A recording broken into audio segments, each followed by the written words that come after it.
Hello everyone, welcome back to the Grassroots Football Project. We've got a really good guest today. I've really been looking forward to having you on. It's Eleanor. How are you doing, Eleanor? I'm good, thank you. How are you? Yeah, I'm not too bad. So, you know, I've really been looking forward to this. That's how I just want to keep I'm saying quite honoured now. it. Okay, so we're going to jump straight into it. No messing about. In terms of your footballing background, what's the Yeah. earliest memory you can sort of think about football? Um, I've been playing football for as long as I can remember, really. But I think probably the first game I remember playing, I scored with my ear. So Oh, someone crossed the ball in, and it hit the side of my head, and it went in. That was the first goal I ever scored, yeah, and that was the first game I remember playing. And I think that rush, the adrenaline rush that you get from scoring, I yeah. think. But I did cry, so kind of outweighs it. But that was like the earliest memory I have, and it's probably one of the best memories I have So you because it's just yeah. scored on your debut. I don't know if it was my debut. I can't remember. Yeah, yeah. So scored quite very early on. How old was you? I think I was probably about 7 or 8 then. This is when I played with the boys. So yeah, I was Oh, about 7 or 8. yeah. And what was that like? That experience playing with boys? Um, it's quite odd really because after a while they do just treat you the same. Like Yeah, I think you do expect there to be some sort of like inner like conflict or whatever it is, but it really wasn't. They all got on with me really well, and I enjoyed my time there. But I think playing with the girls, it's a different sort of type of football, okay, yeah. less trickery. It's more about like actual passing and moving football rather than like speeding around players and doing all the tricks and stuff. That's a generalization, obviously, but Yeah. you know. Yeah, no, that's a good insight. I've never really heard anyone speak about it that way. To be fair, so it's Yeah, good to get that insight from you. You played until you was about what 15, 16? I played up until last season, so I would have been 16. Yeah. Yeah. And so that whole time throughout playing, have you got any sort of memories you think like that was amazing? I can't believe we did that together.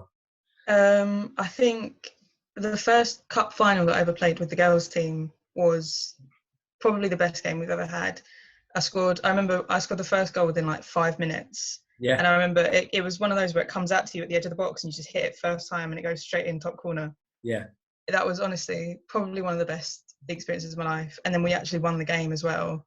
It was just incredible. I think you know how it is when you win like trophies and whatever. yeah. It's the best. No, Can't beat it. quality feeling.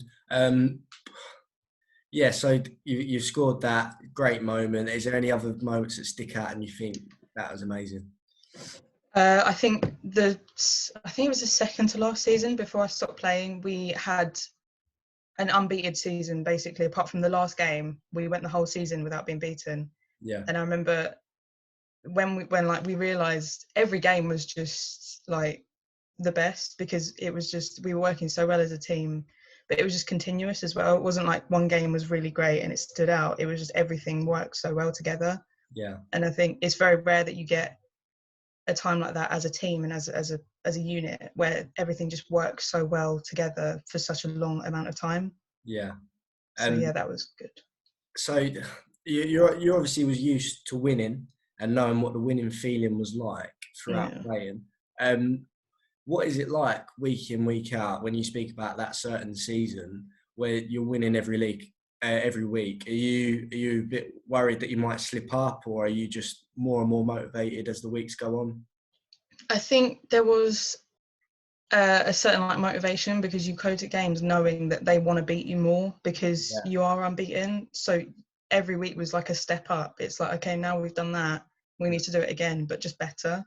And yeah, then but then when we finally lost at the end of the season, we lost to a team that, you know, obviously I'm kind of biased, but I don't think we should have lost. yeah, And it was the worst game we played in so long, and it was so disappointing, and it was so disheartening. And like, you know how it is when you play a bad game, it already feels so bad yeah, yeah, because it's just you know how badly you've played. But then with that, you know, the first loss of the season right at the end, it was just.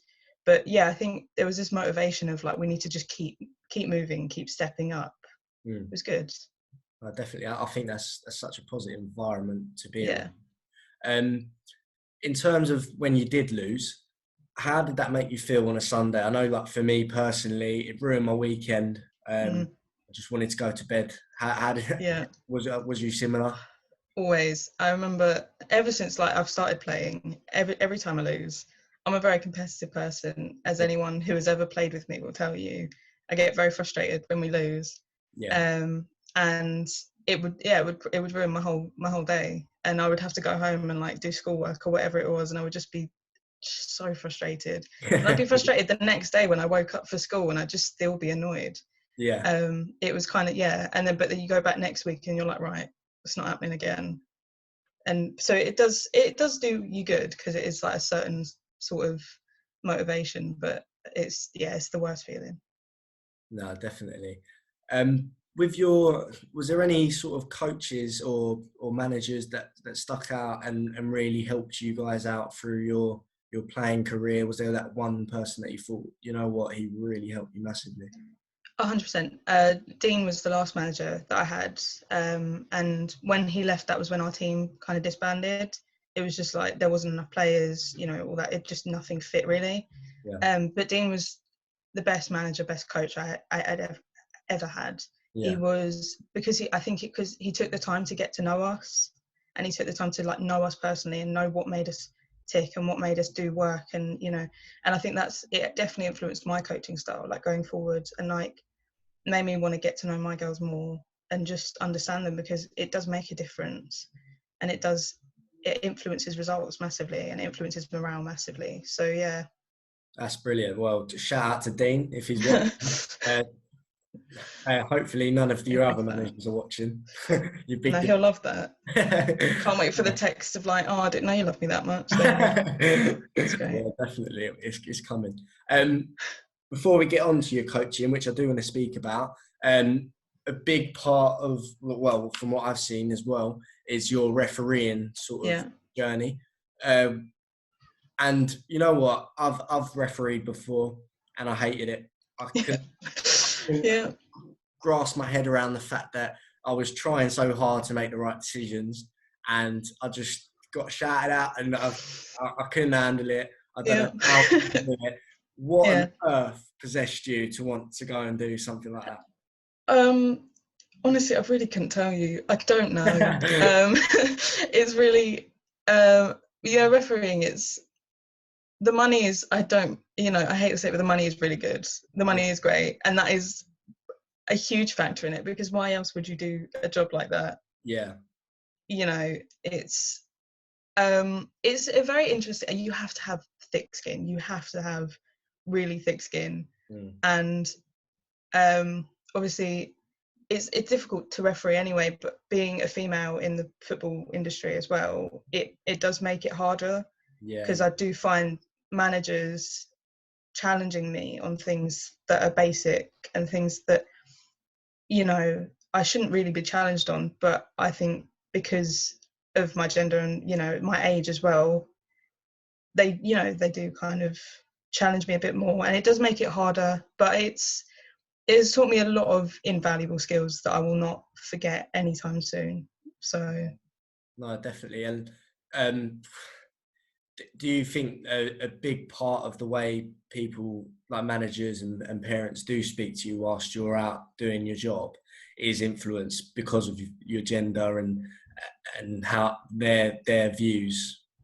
I think I think a lot of the time as well, I don't think people realise it. I've had obviously offhand comments from players and stuff, just stupid stuff about, she doesn't even know how to play football. Like, women don't know how to play football. Like, I get it. It's a joke as old as time. It happens. You just write it off. You get used to it, which is sad to say, but it is what it is. Yeah. It was difficult at first to get used to the fact that people were kind of not trusting my decisions and not trusting my judgments because of, my gender, my age, whatever it was. But then it happens as a referee anyway. Obviously it's magnified because of that, but you really just have to get used to defending your decisions and defending the choices that you make, because you make 100 choices a minute. Yeah. And you really just have to get used to, and don't get me wrong, we don't always get them right as well. I think that's the thing that a lot of people forget is that we know we don't get everything right, because Yeah. we can't. But we just have to have enough conviction to be able to explain it if we need to. Mm-hmm. And a lot of it is just following your gut a lot of the time, which is Yeah. kind of hard to go off because you can't explain that as well. Yeah. But for like fouls and stuff, fouls are really subjective, you know, and you know how it is. You're a manager, you get it. Like someone goes down on the sideline, people are like, oh, hang on, it's a perfectly clean tackle, but because the kid's on the floor, Yeah. it's, you know, Sparks emotion, and it's understandable, but like you say, you can only do your best, and you can only go off what your gut and what you know. You talk about making so many decisions every second. How hard is it to come up with a perfectly good justification to a certain decision in a split second, with, you know, someone maybe quite heated or angry about the decision you gave? It was really hard at first. You know, because at first you want to battle it and you want to be like, no, I did this because of this, and you want to justify it. But as you grow as a referee and as you kind of learn, you learn that you don't need to justify what you've done. Yeah. If you stop the game to give a justification for every decision that you made, I never start the game. Yeah. You know, if something gets really, really heated, then I'll explain it, because then it calms a conversation down. If I'm talking as well, if I lead discussion, it calms a conversation down. So I'll only really explain it if things do get quite heated. But it is difficult, like especially if you make a decision about a foul or something, and it is something you just make instantly, like a gut decision. It is hard to straight away be like, well, I did this because of this. Yeah. You have to process it and kind of be like, well, I know that was a foul, but why? And the answer is either extreme force or that's pretty much it, just extreme force, really. You just that's pretty much my excuse for everything. But I do a lot of like this to the sidelines, just to stop talking, because it does get in, like, you know, you have to learn to tune it out, but it's hard. Yeah, definitely. For me personally, I couldn't think of anything worse, but I do commend all the people that go out there every week in, week out and do about 3 or 4 games a day, which I'm sure you've done the same. Like, and just the amount of stick they get, I think is quite sad. I don't like to be the one to shout on the sideline, because I know at the end of the day it's only grassroots, and it doesn't matter too much when there's silly little decisions being made. You talked about, obviously you're a younger referee. You're under 18, which means that the FA like you to wear one of them yellow bands or whatever it is. Yeah, I've got it somewhere. It's somewhere. Yeah, over there. Do you wear it often? Like, do you wear it for every game that you ref? I wear it when I remember, and also when I do wear it when I have older games. So I try like under 15s and over, because that's the more heated games that I get. When you get like under 12s, under 11s, it's not really as bad. So you don't need to remind people that you are underage. But at the kind of older ages, I tend to wear it more, because it does get a lot worse. Yeah. And do you think that, like, parents and managers are aware as much as they should be about the band and about sort of how you treat the younger generation when refereeing? Because, like, to me, sometimes I don't think that the parents do understand what that yellow band means around their arm.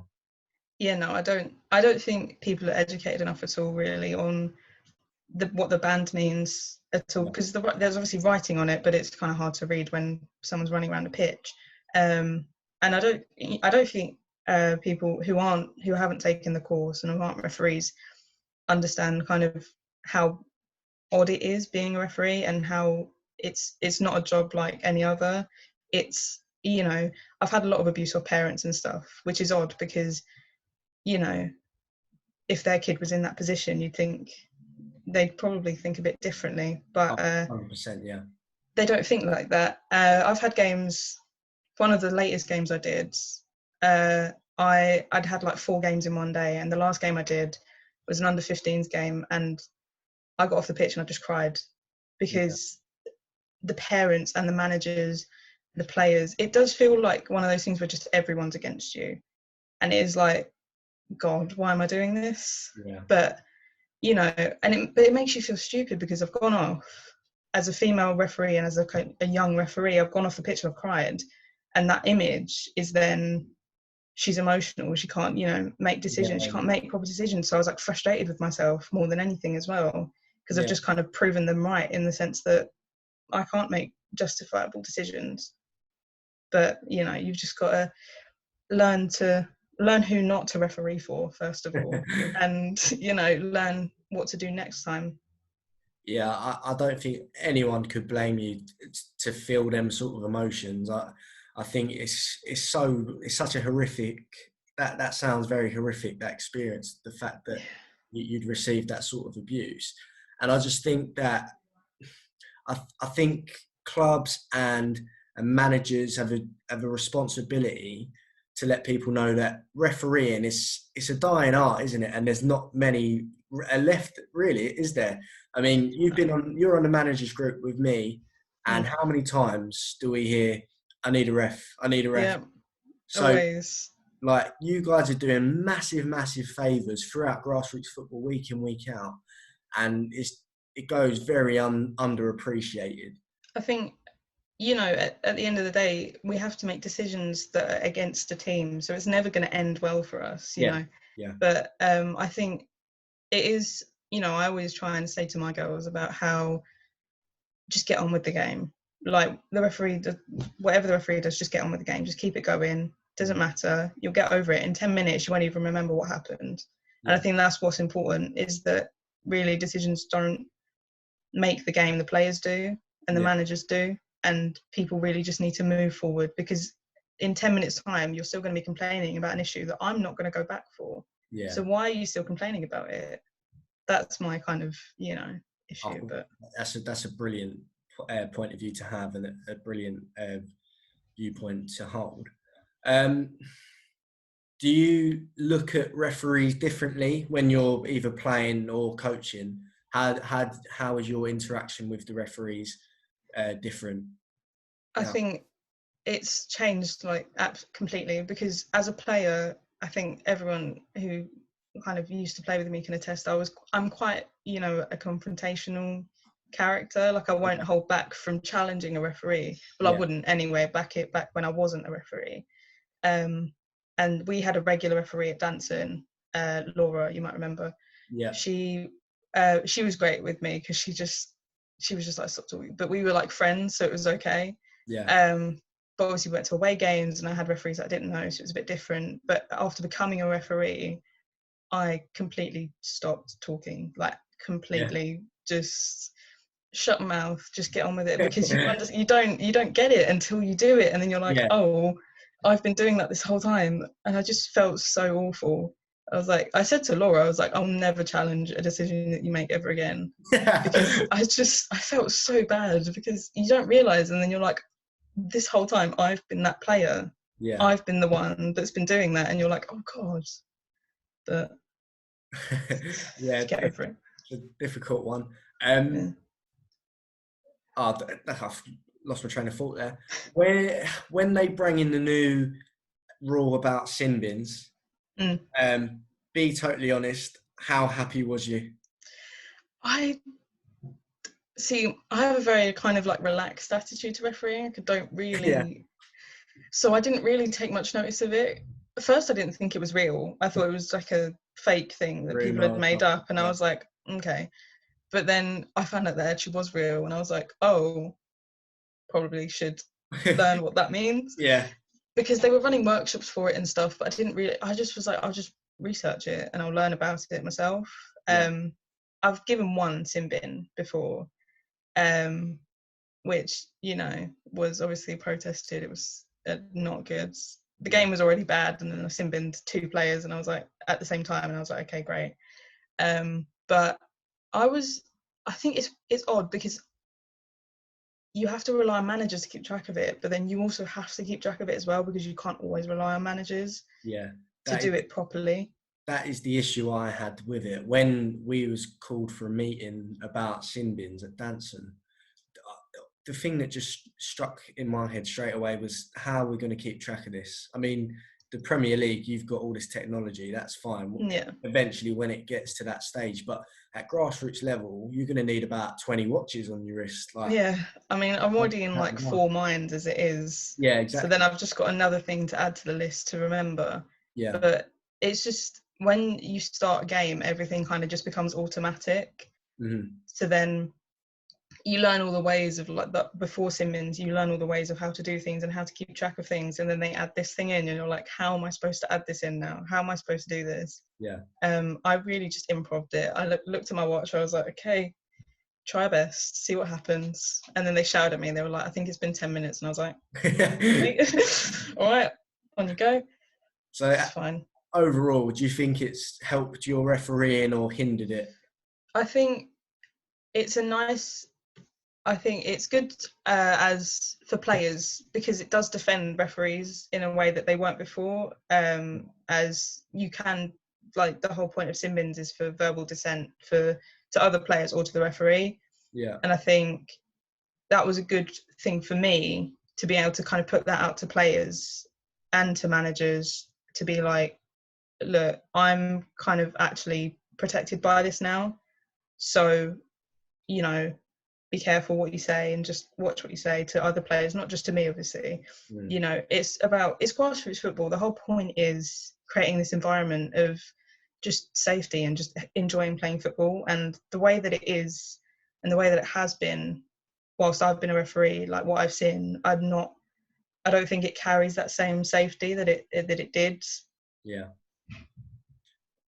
Yeah, so it's an interesting point you bring up again. Really, really interesting conversation. This is something that I've always been dying to know, and to get an opinion off it straight away is be really helpful. I'm sure the people at home will want to know this as well. When you get the players that are over nice and get to know you before and try and sputter you up a bit, how much does that affect your judgment? I probably watch them more, if anything, because I think it's perfectly fine to be nice to a referee, but I think there is a very large difference, and we know the difference between being nice to a referee because you care about them, you know, because you just want to be nice and like whatever, and between I'm going to be an absolute bad word in this game. So please, like, don't watch me because I've been nice to you. And I think we can tell the difference, you know, when you go into a game, how nice a player's being to you. You know, again, because of like my gender and whatever, I've had some very like offhand comments and like compliments and stuff about, you know, myself or whatever.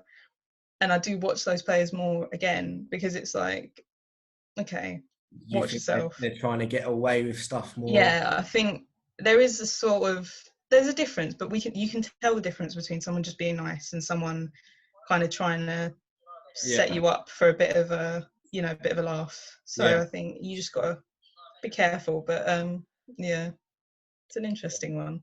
Sorry, my watch is going off here. It's going mental. Yeah, so back still going on to the refereeing. How does it work the other way as well? Do you sort of, if you sit receiving a bit of abuse from one team, do you sort of just think, yeah, I'm going to give that next foul, or does it affect the judgment in the split second? You see someone go down, and you think, oh, I'm not going to give that. I think, obviously, I'd like to say it doesn't, and I'd say it doesn't for 98% of the time. Yeah. It depends how bad it is, because, I mean, obviously, like, you do your job. You know, my job is to protect the players on the pitch, and I do that to the full extent, and I try and do that to the full extent as much as I can. But there are a lot of instances where players are shoulder to shoulder, or there's a bit of roughness, but there's no fouls. Yeah. And maybe one of the players is just a bit more than the other, but then I'm just like, okay, we're moving on. Yeah. But like, there's no real like, if a player went down, it doesn't matter what they've said to me previously. My priority is the player's safety, obviously. But maybe in my head I'll say something different, but I'll give the foul. I'm not going to jeopardize anything just for petty's sake. But in my head, maybe I'll be doing a bit of a laugh. But yeah, I think it definitely might keep you sane if you don't, if you do. So, oh, you crashed again. Just wait for you to come back on. There we go. yeah, you've got it. There we go. Right. We'll move on now anyway. So, a lot on refereeing, brilliant insight, and great, interesting points to take from this. We're going to move on now to the start of your coaching career, which is fairly recent, fairly brief. Yeah. What got you into that?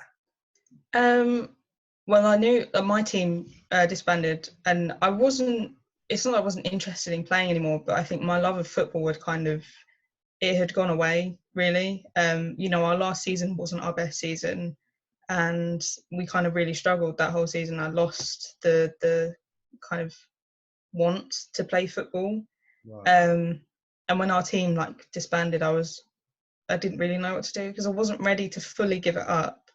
But I didn't want to play for another team. I played with my girls for 6-7 years, and I didn't really know if I was comfortable going to another team. So I was talking to Dave, and I was like, well, if you ever need any help coaching your girls, just let me know. And he was like, well, it's funny you should say that, because I've got a team that need a manager. And I was like, right, that's a bit of a step up from what I asked for, but I'll go with it. And really just threw me in at the deep end, straight into training, was like, this is your manager now. And I was like, all right, here we go. Lost our first game 12-0, and then we won the next one. So it was a weird start. It was an odd start, but yeah. I enjoyed it. It was great. And how different does it feel from being the person on the pitch that is listening to information and taking it on, to them being the person that everyone's got eyes on, and you're delivering the key bits of information to help them throughout the session?